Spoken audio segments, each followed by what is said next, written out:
Well, everybody, a warm welcome one more time to Aura 8. My name is Vali. You call me Vaibhavv Ali, and we have Captain Vikas Pandey, the co founder of Shipfinx. Captain, how are you doing today? And tell us a little bit of your background in terms of why you are the right person to build Shipfinx. Oh, yeah. It's. I think there is no one in the world who can be the right person for something. Yes, we are trying our best to do this something which can What a change the humble way personality you ships are are. built. So yeah, thank you, Vaibhav. First of all, calling me into your podcast. This is really we know each other for quite a long time, and I really appreciate all the steps what you take, and we have been connected, participate in the forums as well. So thank you. So I'm Vikas. I've been a sailor. Sailed for almost 13 years and got my master's license in 2013. Have a entrepreneurial background, to be very frank. And 2017 was the time when I got exactly exposed to the blockchain technology, and that actually fascinated me a lot. And I belong to my blood has salt because of being a sailor. So I've sailed on all type of ships, big ships, majorly. Was sailing with one of the largest ship management company in the world, and we know that shipping is a very traditional industry. It carries 90% of the global trade. But if you talk about how many ship owners in the world, it can be counted in fingers, to be very frank. If you take just 15 minutes, you can count it on your fingers majorly. So it's around 4,000 to 5,000 people who actually own this $2.2 trillion worth of industry. So when the blockchain was introduced to me, the first thing which came in my mind was that, oh, yeah, blockchain is decentralized. It allows people to own the assets fractionally. Why can't we fractionalize maritime assets and everybody can access this asset class? So this was an idea, this was a thought. We registered shipfinx.com in 2018, and then from that time it's a journey. It's a journey of adding right people, getting right co-founders in the organization, building the team, uh, failing multiple times, then succeeding at times. And now I'm here with you. We are the world's first fully regulated maritime asset tokenization marketplace, where we are few weeks away from our operation license to be granted by VARA. We already received our in principle approval. We're regulated in other places also. So yes, so this is in a very brief about me and and Shipfinex. Yeah. What a fantastic journey, right? 2018, you register Shipfinix with an idea saying that, hey, why don't we tokenize maritime assets? To now in 2026, things actually, the market is actually maturing towards your vision. Uh, this is amazing. So, as a visionary, right now, let me call you a visionary because you didn't think of doing a meme token. You didn't think of getting into altcoins, but you wanted to build something that could actually help your X industry, so to say. uh, you know but in these past years, right now, if you look at 8 years of hard work that you have done, right, blood, sweat and salt, in your words, what what is the biggest takeaway that you as an individual have learned, and how has it helped you grow? Okay, so I would say the biggest learning for me is, if you have decided your goal, don't leave it. Keep on working towards it, because the people who work towards it, they find the way. So I think we have been very, very resilient. We have, because this was, Vaibhav, you are from this industry. uh, Tokenization is something which was only an idea 10 years back. People were talking about it, and the real industry tokenization has just started happening. We are not even at the tip of the iceberg, to be very frank. We have tokenized hardly anything as of now.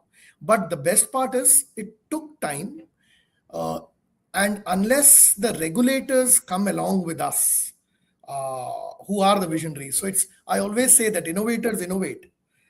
They don't care about regulators. So that's why they keep on innovating. But innovation require regulators. So that we are balanced. We don't do something which is not correct as per the societal norms. We follow the rules, we follow the regulations. So I think that's important. But uh, innovators always run ahead of the regulators, and regulators are the people who are behind them to make sure that they are really tightly driven, Streamlined.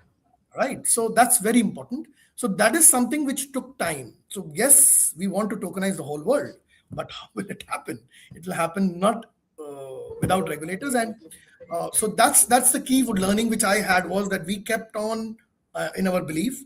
We we we we really made sure that we don't lose the momentum, gather the right team rather than launching something which is half cooked or half baked, and launch something, take money from the people, and then go out. Then that doesn't make, like, from my side, that was not the right choice. I always believe that we will go out in the market only when we are fully regulated. But we can now proudly say that yes, all this patience is coming into the fruition, because most of the global uh, in countries, all countries are now getting into the regulatory landscape, and they are forming the regulations. And I'm sitting in UAE, one of the first country in the world who have created the most comprehensive rule books for the not only real world assets, but I'll say all kind of virtual assets.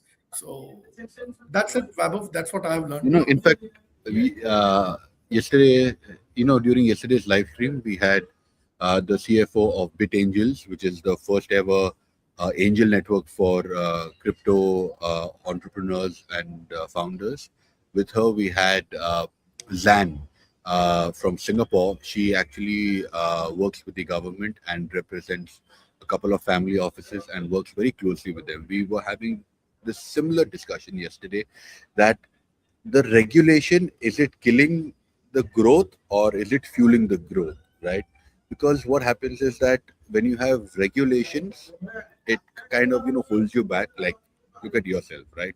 It took you 8 years to actually bring this entire vision into the real plan on table, and you're still waiting for the final bit of approval.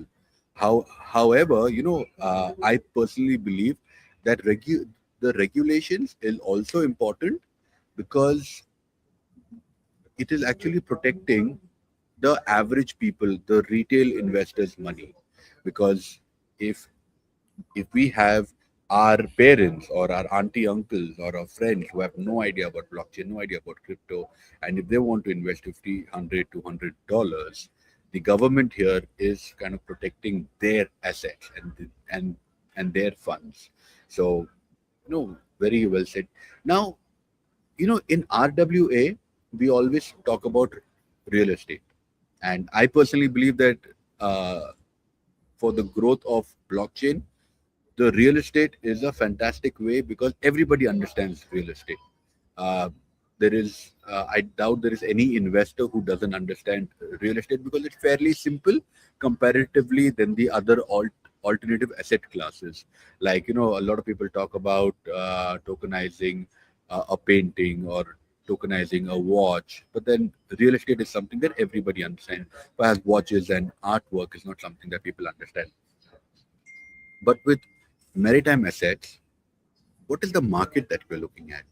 What is the overall market cap, or the TAM that we are looking at? Very well said, Vaibhav, that real estate is the easiest asset class which can be actually tokenized, not because uh, it can be tokenized in a way now that regulators are shaping it, but because everybody invest in this as real estate. So we understand this market very well. Uh, Either they invest, or either they are looking to invest. yeah, see, And I with, believe the with REIT best part also, of it has real become easy. The best part of the real estate is everybody has an opportunity to buy something, whether it can be of $1,000 or it can be of $200 million. The Right. real estate market still exists, but yes, investing into the expensive asset class which generate continuous income in the real estate, for example the UAE, you can now invest in UAE sitting in India using the Yeah. tokenization marketplace. You don't need 2 million dirhams to buy a property here and then generate the rental income. You can now participate with $1,000 or $2,000 or 2,080, and you can do that. So this is something which is, I will say, it is making more inclusive. The world becomes more inclusive. The participation increases. The value of the asset becomes more. I can say the discovery of price is better, because if 1,000 people can evaluate the price of something which can be bought, if that is 1 million people, obviously everybody will look at a different perspective with their resource of money. What do they see with the knowledge and information coming from the market? So it really gives I think that's real estate is one of the really very good asset class to tokenize, and it's huge.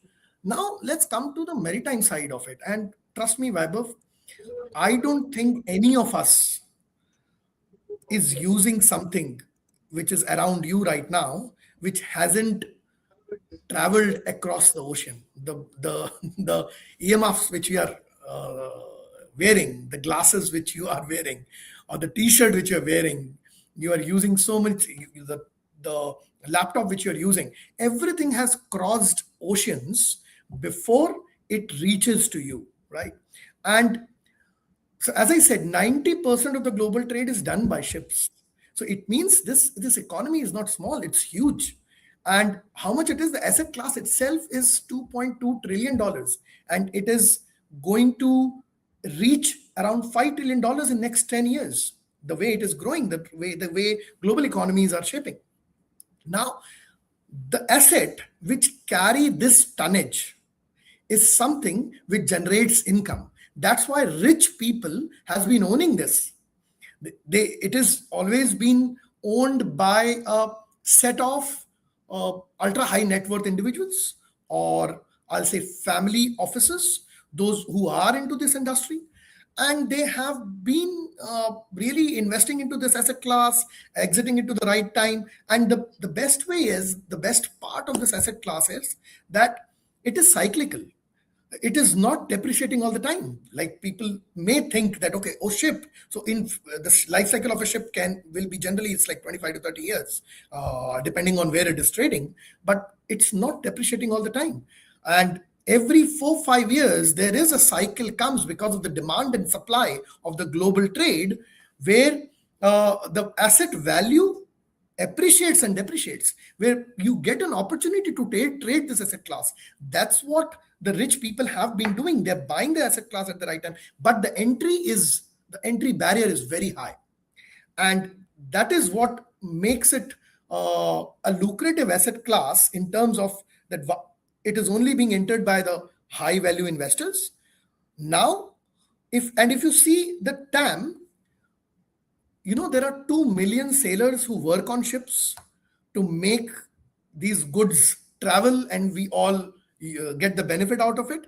And very sad to say that this industry gets a very big limelight only at the time of crisis, like we see Hormuz crisis. Now everybody, whole world is talking about Hormuz. Does anybody knew Hormuz Strait plays such an important role, which Never. carries almost 30% of the global energy supply, and that is carried by ships? Now everybody is worried about it. So I'm just saying that now we all understand that yes, this asset class is very important.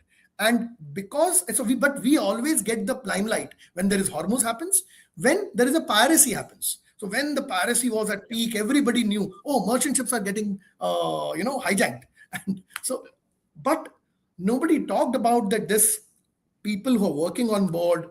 So all these people who are working on board, they work and their income generation is by this asset. But can they invest in this asset class? They all are high income group people.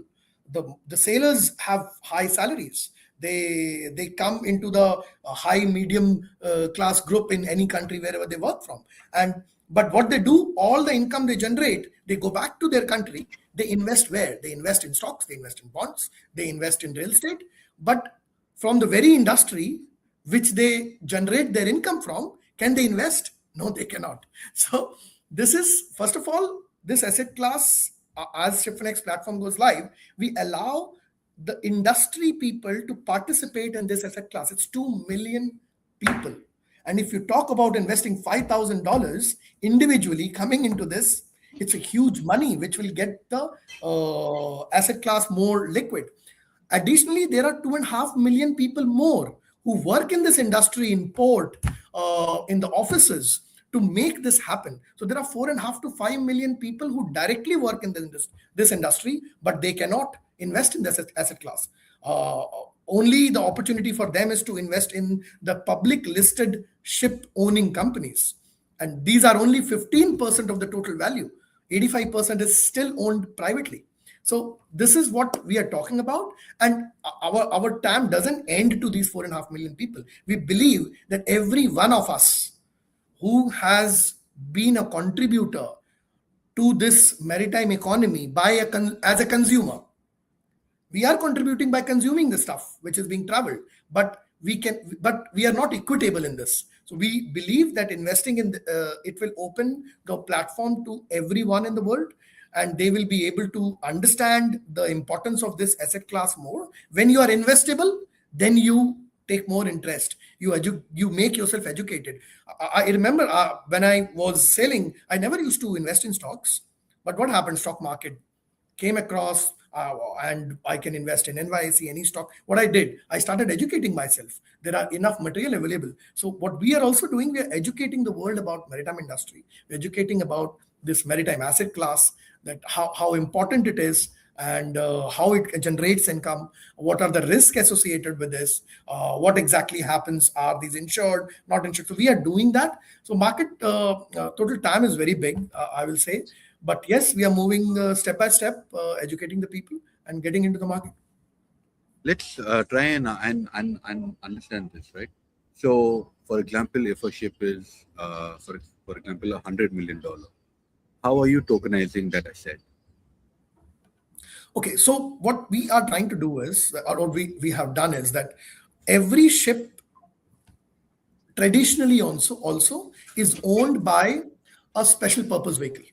It's already there in the shipping market. It's not something new which we have created. So we create a special purpose vehicle which is specifically created for putting this asset as an underlying asset under this SPV, which is remote bank remote structure, which creates a bankruptcy protection. And what we do is that we tokenize the economic rights of the vessel. What do you mean by economic rights is that we don't tokenize the shares here right now. What we do is we tokenize the asset by tokenizing the economic rights of it, by converting the tonnage into tokens. So the ships are represented by gross registered tonnage, which is carries in the certificate. So the GRT of the vessel multiplied by 100 is the number of tokens. So the value of the asset before it comes on my platform, after the proper due diligence and KYV and sanctions and everything is fully checked by audit committee, risk committee, and compliance committee. Once it is done, we attain the value divided by number of tokens. That is the value of the token which comes listed on the Shipfinx platform, which can be bought by the people. And these economic right tokens, when they hold in their wallet, they give them the right to earn the economic value, whether it is a fixed return which they have, which is there in the instrument, or it can be variable, where like I am participating in the profit. So if my token represents the profit participation, I get every quarter the dividends earnings out of the asset, which the asset is generating from the rental income of the ship. And additionally, you also know the value of the assets. So there are two components to it. One is the value of the ship plus the income what a ship is generating, which gets accumulated on the token. So you also can trade this asset on my platform, on Shipfinx platform, as a secondary market. as well, so that you have an exit value to it as well, apart So from the can yield you generation. so can we just get into it a little deeper? So you're saying that you're not tokenizing the entire ship, but you are tokenizing the Yeah, we are tonnage. tokenizing the entire ship. We are tokenizing the entire ship, which is gross registered tonnage. So entire ship is tokenized in form of the economic rights. Okay. And the person who is actually buying the token of the ship, is he buying tokens of, say, for example, a ship can carry 100 ton of material. So is he buying into that profit, or is he buying into the He profit is of buying the into the transportation? rental income profit. So it's similar to the real estate. Real estate is tokenized by square feet, right? Like right Right. what is now is happening. Yeah. So as per the Yeah. square feet, the tokens happen in our form. We are saying gross registered tonnage (GRT). So the tonnage is tokenized. Now, what you do is in real estate, what happens? The rental income comes, the maintenance expenses goes off, and whatever is the rental income, it gets given to you as an yield, right? As an income. So similarly, in ships, they generate the rental income after the OPEX, which is there. You get the rental income from the ship as per your proportion of tokens what you're holding. Plus, there is a value of the asset, which is also there. Similarly, in the real estate, there is a value of the asset.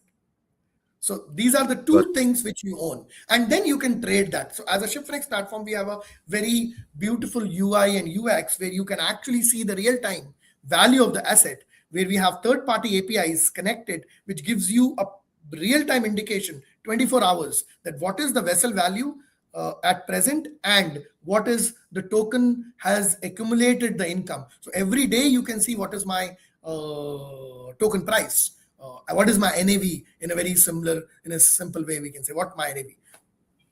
And one and thing, one is important thing is the operational rights are always with the sponsor owner, because the sponsor owner is putting the maximum money for investing in the ship, or you can say they are the sponsor, or they put the maximum money out of this. Their skin is there and they are operating this because that's their business. As an economic right owner, for example, any stock company, when you buy a stock of Tesla, it's Elon Musk who is running the whole operation, whole economy. You trust him, you know him, you have all market reports. We do the same thing. We give a complete transparent report, live position of the vessel, what are the class certificates, where is it going, what it is carrying. Everything is in front of you. Everything is transparent. And this sponsor owner is responsible for the decision making, whether the I should put the vessel on this charter or that hire, so that I make the higher income and all that. So this is the decision is with the sponsor owner. They are the decision makers. got it. You know, uh, in terms of fractional ship ownership, it sounds very democratic, right? But critics actually say putting complex maritime assets on chain will lead to unqualified retail investors making poor decisions and causing market volatility. Do you think that's a valid concern? See, there is a very important point you have put that.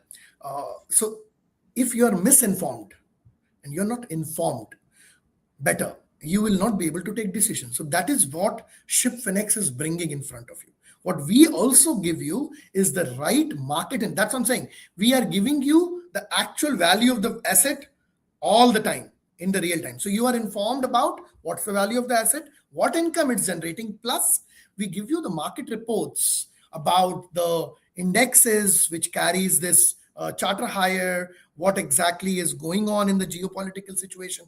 And this also gives you an opportunity to make decision. Those who are informed, those who are from the market, who understand, they can do a proper informed decision whether to sell, when to buy.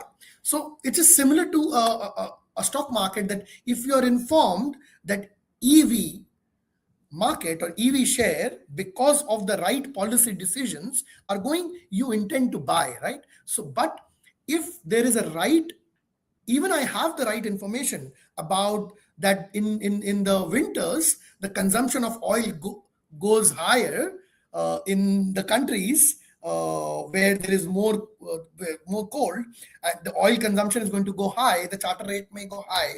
I cannot actually invest into this asset class right now. There is no benefit to me, or the people who are informed, they are also not benefited. So I believe the question is valid, but the most important point here is that are we giving the right information to the people through a platform? That's what we have built. So that's what we have accumulated This in our platform. this actually reminds me of one of my earlier startups in 2012 called Midnight Hunger Solutions. We were India's first midnight food home delivery service. And Wow. when I was being interviewed once, they said, "What is the biggest challenge?" I said, my biggest challenge is customer education, because we don't have the mindset, at least back then in India and Bangalore, that you would get hot piping food delivered to your doorstep after 11:30. Like Yeah, that was not true. heard of, right? So the biggest challenge that we had in our business was actually to tell people that even at 4 a.m. in the morning, you will get a hot biryani to your doorstep. And I think for us, I think that was the biggest challenge, because the market was ready. There were people who wanted to eat in the midnight, but you had to actually inform them. And even when you did it, right, the first question that they asked was, "So you're saying that even at 2 a.m. in the morning, I will get biryani delivered to my doorstep? Can I come and eat?" And all of these questions.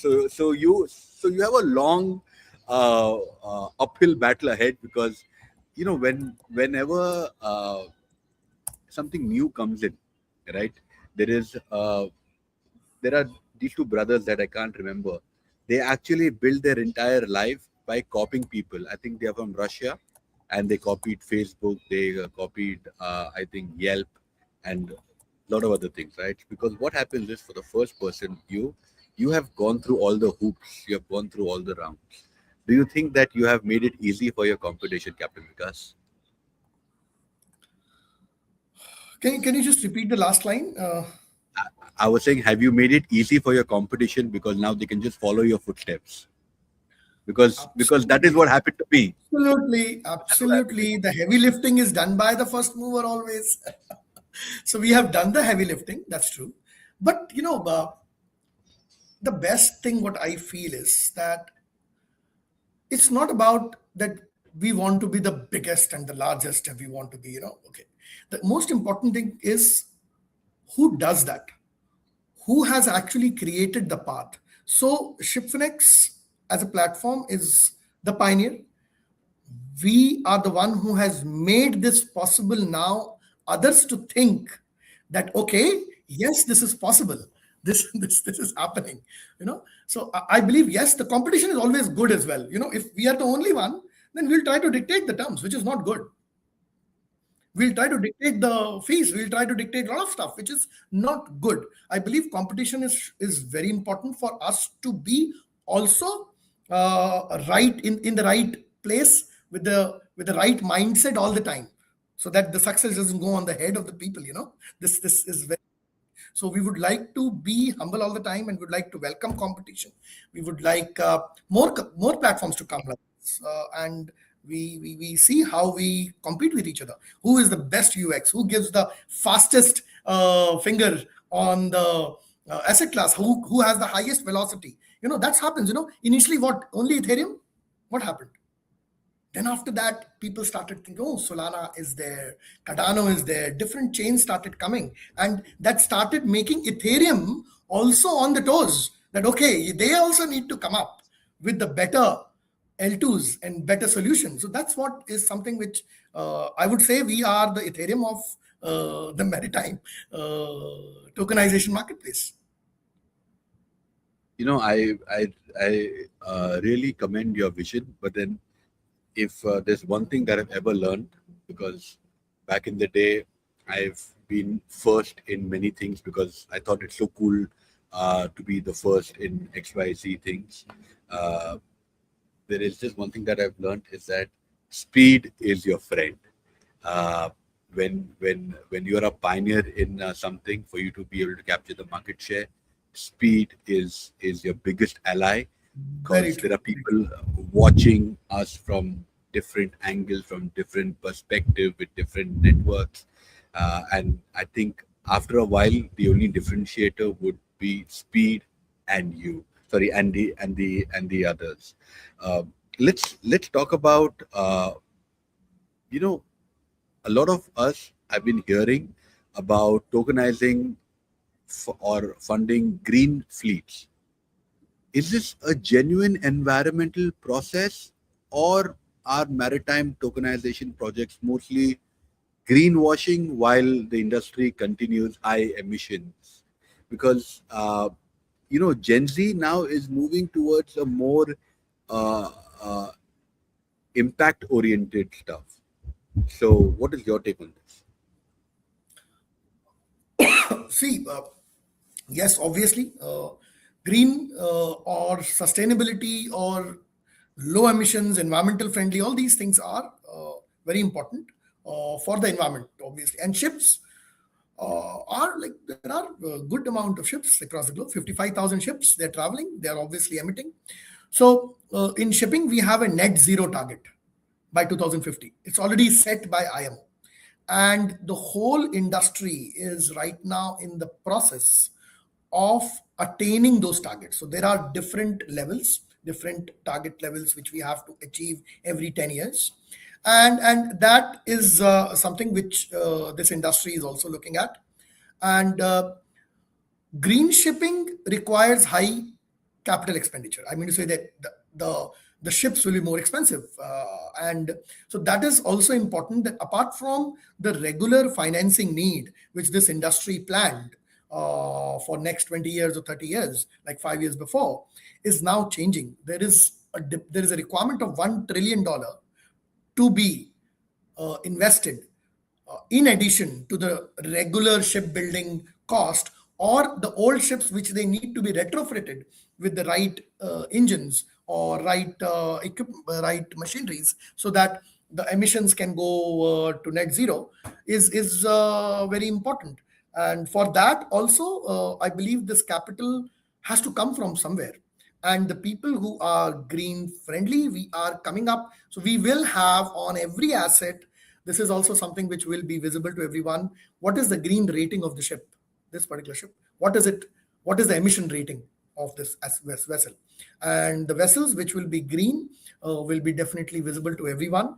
And there will be, we are right now already, we have partnered with one of the companies which is a fuel emission, I will say, by reducing the greenhouse gases can be reduced by a particular equipment which can be placed on the vessel, right? So we have partnered with them, and we are really going to come up on the carbon credits as well. Those vessels which are really right now following zero emissions, but the target is little higher, so they are actually generating carbon credits. So we will open that also on the platform, so people who are investing, they will be investing in a carbon credit vessel.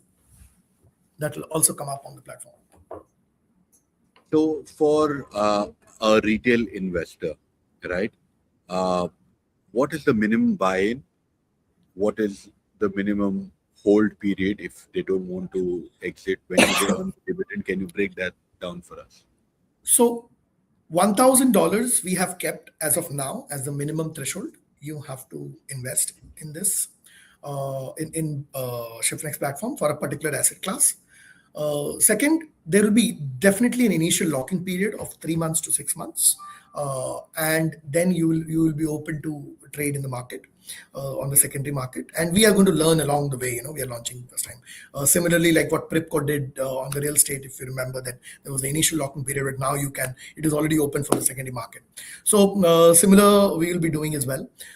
And why $1,000? Because it's all about the CAC, Vaibhav, the customer acquisition cost. And we believe that initial market for us is the people who are generating more than $30,000 or $50,000 of earning gross every year. This is something which is our initial target. Slowly, we will reduce that number to $500 as well. Like Pripco right now has, see, that is where your point comes in. In real estate, the minimum threshold they have kept is 500 or 2080. That's what is there in the local Yeah, market five right now. 500 dirhams, Five, which is I think what 500 and 2000, depending on like some platform like $200. Pipco started with 2080. Uh, it's a fairly uh, known asset class to the people. And Yeah, maritime, yes, we have 4.5 million people who understand this asset class better. We really initially want that we need to gain the traction, which we already have. You'll be surprised to know that we already have 5,200 people registered on my platform, and we haven't gone in the market yet. We haven't launched a single asset. 5,200 people are already in the queue on my first asset, and you can have maximum how much, 200 to 300 investor or 300 investor in one asset class with that threshold. But obviously this is there. So we have kept 1,000 with the mindset of us right user persona as of now, or investor persona we have created. interesting. And if I'm holding $1,000 for 6 months, what dividend am I approximately earning out of that? See, I can say that this asset class generates between 9% to 24%, depending on the asset class, right? Between 9% to 24% of IRR or ROI, in a simple manner, uh, and which is fairly good in terms of if you want to invest in any alternative asset. And But this can vary. If you're in a part of profit participation, that's one thing. But there'll be fixed instruments as well, where you will have a fixed return. But yes, it will vary between 9% to 24%. I'll give you one example to this. So there is a company. I'll not name the company, but there is a company which does similar with the high net worth individuals. They run a fund of almost $3 billion, and they publish their performance of the fund every year. Last year, they have published their 25 years of IRR. So they started in not 25, it's 28. They started in 1997, and now it's like 2026. Last year about 2025 report, and their last 28 years average IRR on this asset class was 27%. Wow, interesting. Very, very interesting. I like where the market is moving. Now, do you think just having 5,000 initial in investors, like, are you looking at as a pilot, or are you looking at it from a point of angle of, generating revenue? How are you looking at it? So initially, definitely we'll be piloting. We'll be piloting with the regulators. Just to inform you, we have also become the first company out of IFSCA in India, GIFT City, to receive our in-principle approval. The news will follow because we just received it last week. We are the first company out of IFSCA to receive a proper tokenization in-principle approval for the sandbox. And We are doing it in India as well. India is looking forward to be the as our Amrit Kal vision, which is happening, and we need to be one of the biggest maritime nation in by 2047. So in India also, we are pioneering this, partnering with the right players. So pilot is the right word. Yes, we are piloting right now to gauge that how exactly the customers, the investors are going to behave, how the returns are going to be given. The dividends are coming every quarter. So yes, we are going to do that. There are some very interesting partnerships which I'll be disclosing in next 2 to 3 weeks, which will bring immense. It's not only the regulator like VARA or others we are having, obviously for our trust mechanism, but there are other partners are also who are joining us. Some very big names are joining, who will be able to provide a better liquidity to the investors, and they will be acting as market makers and initial subscriber on the asset class. There'll be some large institution funds which we're planning to partner. Got it. There's a bit of lag and freeze. Can you hear me? Yeah, I can hear you loud and clear. There Okay, was a little. great. Okay, great. So let's talk about the entire market. I can clearly see you. I can clearly see myself calling you like Captain on Chain for with this amazing journey that you have had. What is the biggest risk in this for an investor? God forbidding pirates take over the ship or the ship uh, drowns. Like, what is the biggest risk for the investor? See, first of all, ships are fully insured for their hull and machinery. They are fully insured by the protection and indemnity clubs, PNI clubs, for anything, any damages or anything what happens. Obviously, when the ship grounds or when the ship sinks, there is a cost to it, right? So you may lose your money if that incident happens, right? But how much is this happening? It's hardly any percentage, what is happening is in terms of the global operations. Okay. I'm not saying there is no risk involved. There is obviously a risk involved. For that, from our side to protect it, that how exactly are we protecting our investors not to go into that? First is all assets are 100% insured.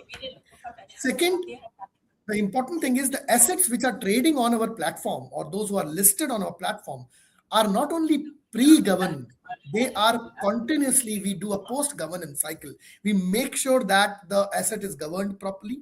The income which is getting generated by the asset is contained in the SPV bank account. All expenses related to insurance, statutory, all salaries, dry dock expenses, maintenance expenses are bottled so that unforeseen instances can be taken care of. Because once these kind of incidences happen, there is a loss of hire, right? If there is a ship grounds, obviously it is insured. The insurance will pay for all the repair, but what will happen for those 20 days or 30 days? For example, if the car gets damaged, it has to go to yard. It goes to the repair yard, and where in that repair workshop, it takes 20 days for the car to come back to again go become a rental to generate rental income. So that is the period. Obviously, there are insurances which are available, which is called loss of hire insurance. So loss of hire insurance also will be taken by our ship owners who are there on the platform. So we are protecting, we are trying to protect as much as possible, but there are a lot of unforeseen circumstances which, for example, war risk. War risk is insured. There is something Really? called ARP, right? It is 100% insured. But when Hormuz happened, it went crazy because so many ships were trapped. Nobody imagined that even in the war risk, the pool of money which comes is limited. Like how the insurance happen. Insurance happens by pooling the premium. And if everybody is at risk, what happens to that premium? You cannot pay to everyone, right? So it went for a toss when the Hormuz crisis happened. So, but okay, that settled down. The premium went very high. But you know, Vaibhav, you will be amazed to know that what was the higher rate of a VLCC tanker when this Hormuz crisis happened because of the demand went so high. It was $450,000 per day, and if you make it, it's $150 million in a year. That was the income a ship was generating, who was priced 50 to 60 million dollars just before the Hormuz crisis. Wow. It means 3 times of their value they started earning. But what was the OPEX? OPEX was still the same. It was $10 to $15,000 per day. So how much a ship owner was making? $450,000 minus $15,000, $425,000 per day. That went up. But did the price of the vessel carry that value? No, it cannot, because it was momentarily, right? So Demand and supply. demand and supply. But because the ship has to be bought and sold, there is a friction. Ship can only be bought and sold as a whole, and it's expensive. It's a $50 $100 million asset class. There is a friction because it has to be bought full. But just imagine when this is fractionalized, then the friction reduces, the velocity increases. And when this velocity increases, these people who are participating at X price, participated at $50 million value, can trade twice the value now because somebody else wants to participate because the asset charter hire has gone high. But can this be valued right now when the ship owner is owning whole? Can somebody will buy this asset at $300 million? No, because there is a friction. But if it is in fraction, maybe somebody will be interested. So this is what is something which I believe it's something exactly like a stock here. The price of SpaceX came down 16% just after listing. Well, it had to, yeah. Right, it had to, but did people bought that dream? That is only a dream. Here we have right asset, hard asset, which is actually trading, actually making money 24/7. Right. And why do you think established shipping giants or traditional, banks would ever adopt blockchain tokenization when they profit from liquid, high barrier ownership models for decades, if not centuries? So banks never fund 100% of the ship, right? Okay. Banks fund the loan to value, LTV, which we call. So banks fund between 50% to 80%, depending on the asset, new age, trading pattern, and everything. So we are adding a lot of value to the banks. In what way? We are adding a lot of value to the banks because with Shipfinx coming in, the equity can fill faster. Right? Equity can fill faster. A ship owner which has $50 million to buy, let's suppose 10 ships, can now buy 20 ships. Right? So in one way, ship owner is getting benefited by filling in his equity faster by giving 50% of the equity, 25% of the equity, rest 75% raising from the Shipfinx platform.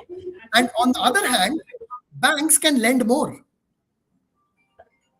Right? So there'll be a different effect. Second, with Shipfinx platform, which is giving a real-time view, real-time information with this kind of controlled environment where the bank accounts has a proper, efficient, auditable, verifiable structure, banks get the direct visibility. Right now, banks, they lend money, but what exactly is happening on the ground, they do not have the first-hand information. It takes time. The reports take time. There is a lag.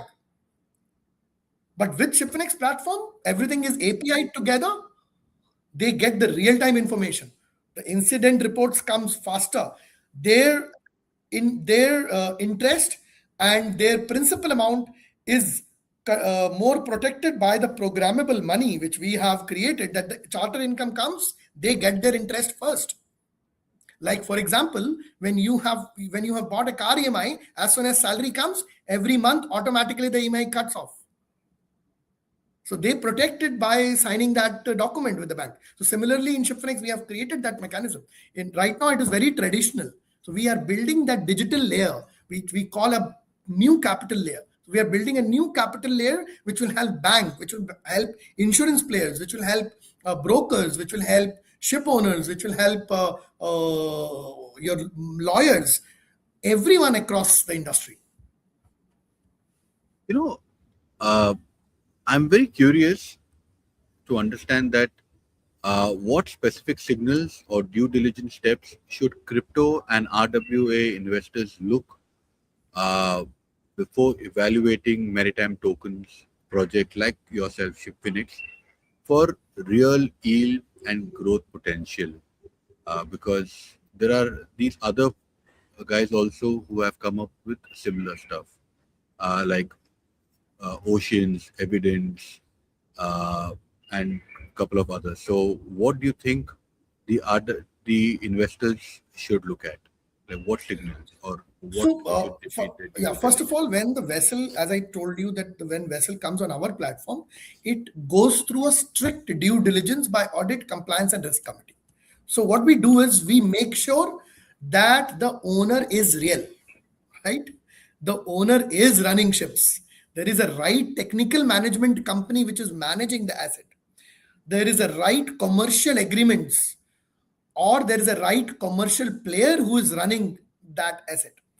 Third, there is a uh, I can say equitable interest of the ship owner. He's not running away, right?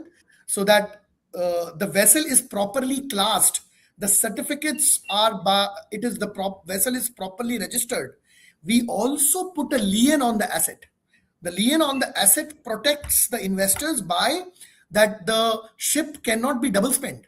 No, he cannot sell that somewhere else. So we put a lien on the registry, on the flag, that ship owner cannot actually do anything with the asset. He cannot sell that asset to someone else. So all this, so it has to be properly classed, it has to be properly commercially managed, it has to be properly owned by the right owner, it is has to be properly technically managed by the right person. It should not be owned by any sanctioned environment. It should not be running into the shady areas. So all these things has to be properly monitored, which we give very transparently as an information, but we also do our proper due diligence with the right partners, and there is a continuous information. It's not that we do it once and then after that it's done.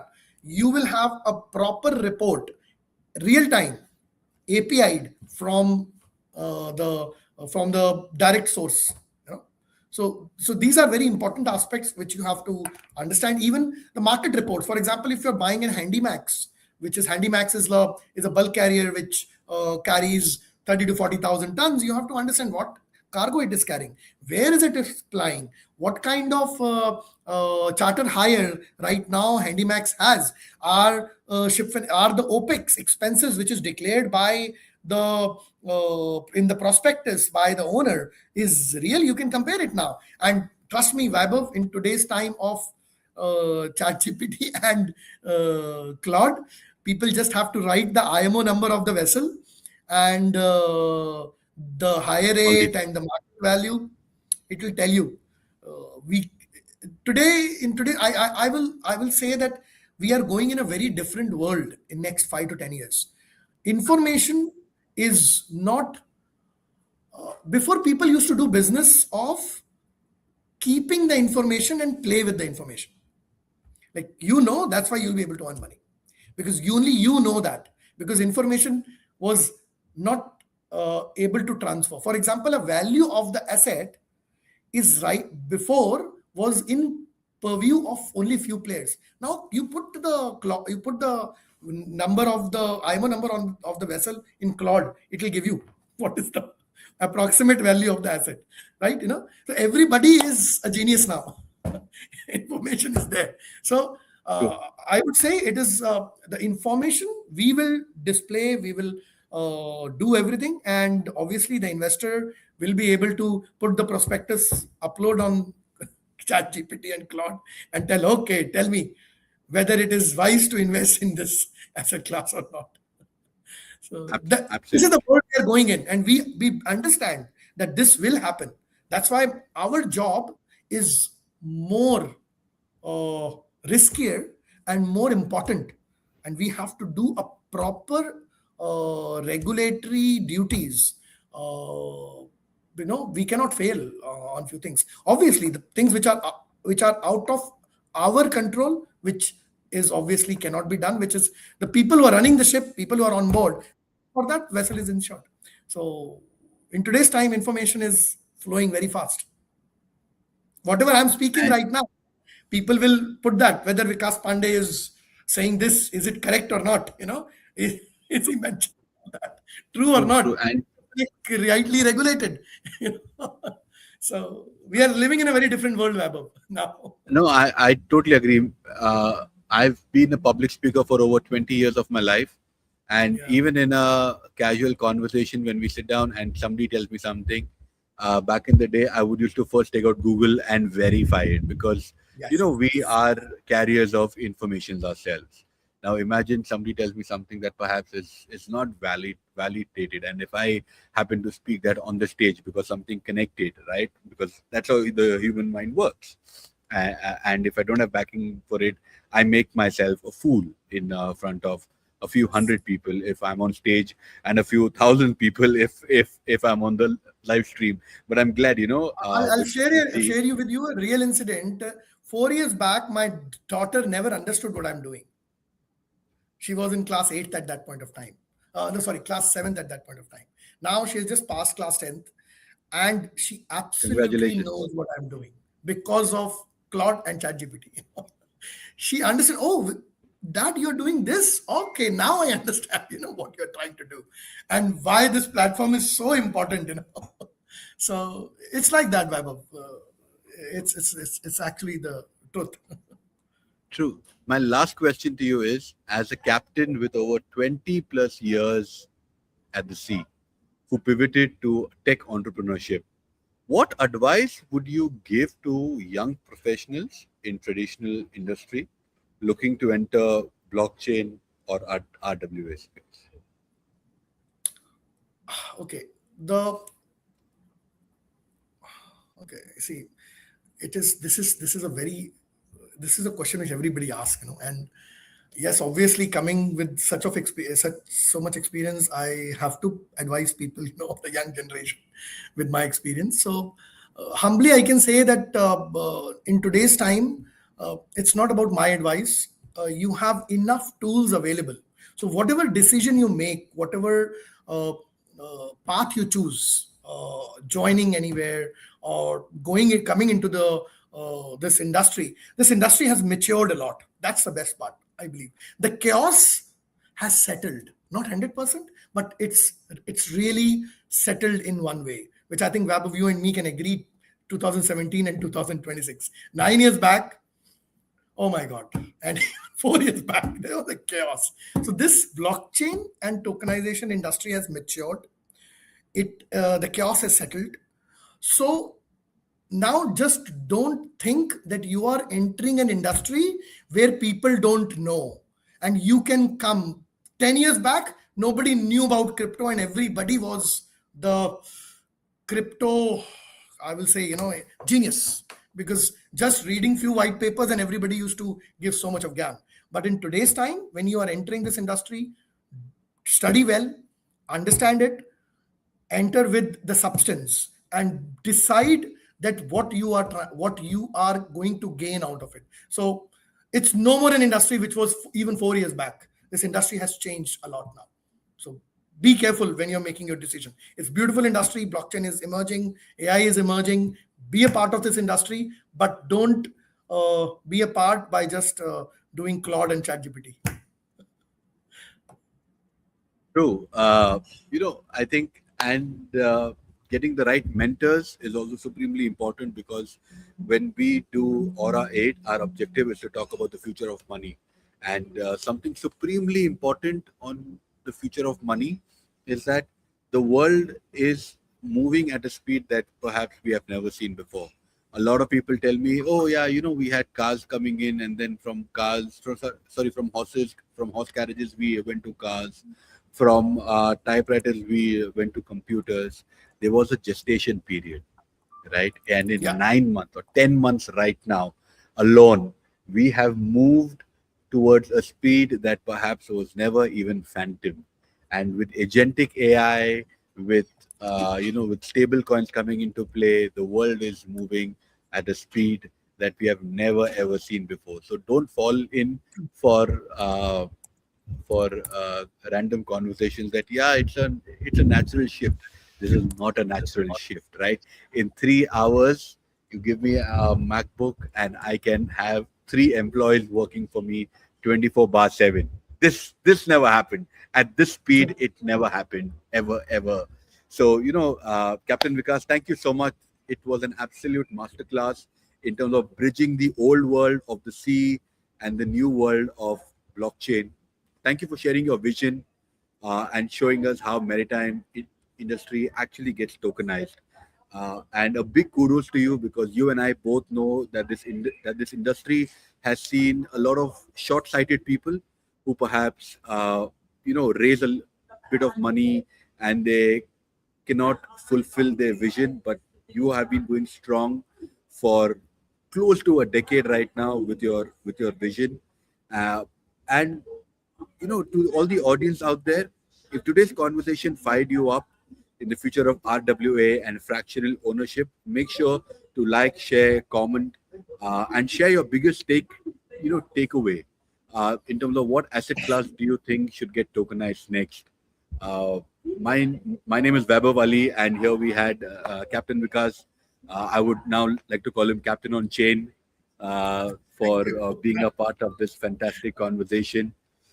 Captain, thank you so much. Safe Thank you, voyage Vaibhav. and Thank you smooth for sails inviting ahead. and really love. Thank you. Thank you so much. Thank you.